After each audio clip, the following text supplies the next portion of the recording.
Good day, everybody. Today's topic is Don't Miss What God is Doing.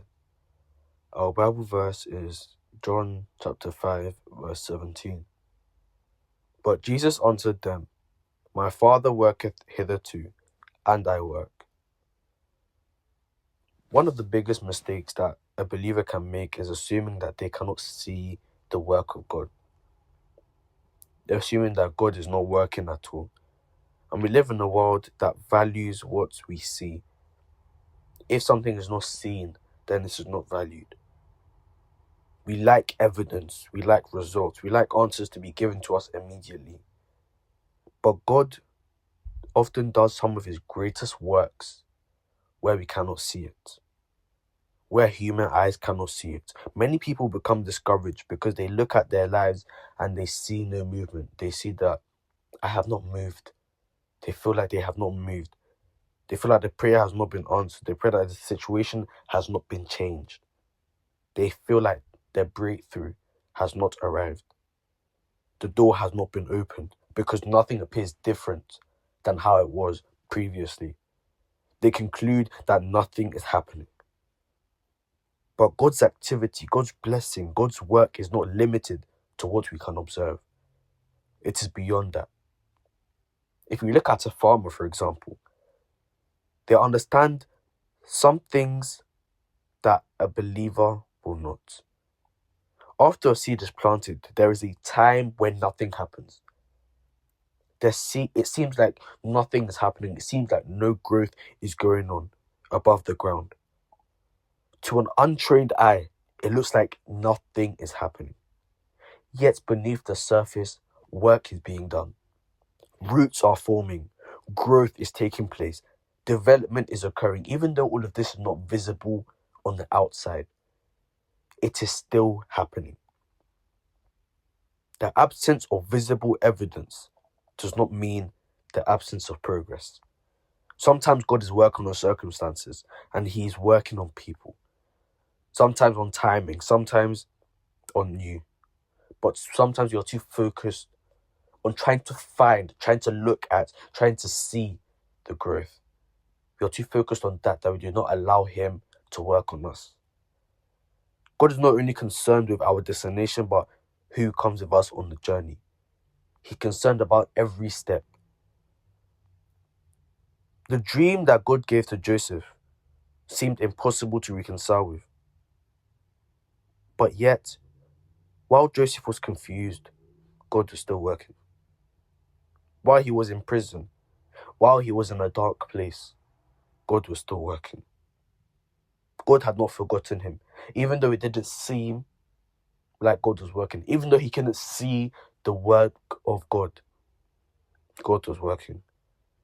God had not forgotten him, and years later, Joseph could see that God was arranging something in the background all along. The problem is that we usually want understanding before we trust. We want God to explain his works. We want him to explain what he's doing before we place our trust in him, before we have faith in him. And those times, those seasons, they can be frustrating because we naturally want answers. Yet silence does not mean we have been abandoned. During a test, the teacher will be silent. That does not mean the teacher has left the room. They are still there. They are still observing. They are still watching over you. They are just silent. It simply means the student must apply what they have been taught. They must apply what they have learned. And many people quit too early on because they misinterpret God's silence as his absence. They walk away just before the answer came to them. They gave up just before breakthrough arrived.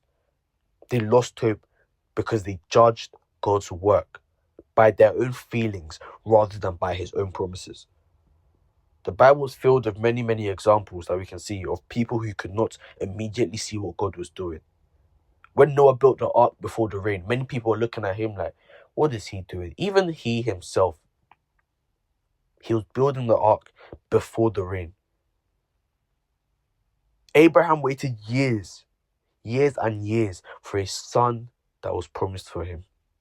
David was anointed king a long time before he sat on the throne.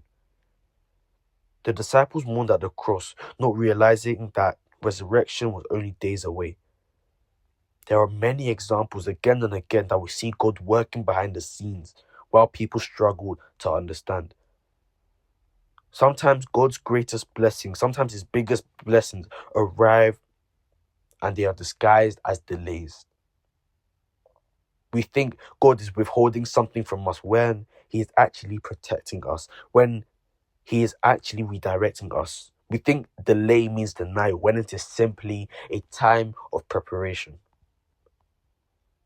One day, many of the things that will confuse us now will make sense. My mummies and my daddies, my brothers and my sisters. We will look back and realize that God was arranging details that we never noticed.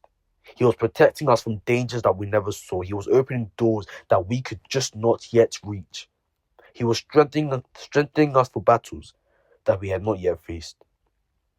Until then, what we have to do is simple. Until then, our responsibility is simple. We have to stay faithful.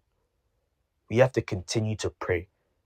Keep obeying. Keep trusting. And do not allow uncertainty, temporary uncertainty, to convince you that God has stopped working in your life. The God who worked in Joseph's prison, in David's wilderness, is still working. It is the same God. You may not see it today. You may not see the work now. You may not understand it now. You may not feel it now. But if you belong to the Lord, then he has not stopped working in your life. His plans for you have not changed. His plans for you are still great. He promises and he will do it. His promises will not expire. His power has not gotten any weaker. So do not miss what God is doing simply because it is happening beneath the surface. Simply because it is happening where you cannot see it. Some of the most important work God will ever do in your life is work that nobody will see until the right season arrives. And when that season comes, you will discover that while you were worrying, God was working. While you were waiting, God was working. While you were thinking that, why am I not seeing any progress?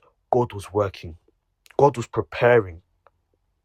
God was building something far greater than we could have imagined. And I pray in the mighty name of Jesus that the faith to be able to trust in the Lord, to trust that he is working in the background, even when it seems that we are not moving anywhere, will be given unto each and every one of us in Jesus' name. My name is Inyoluwa Emmanuel Akombi. Remain blessed and God bless you in Jesus' name.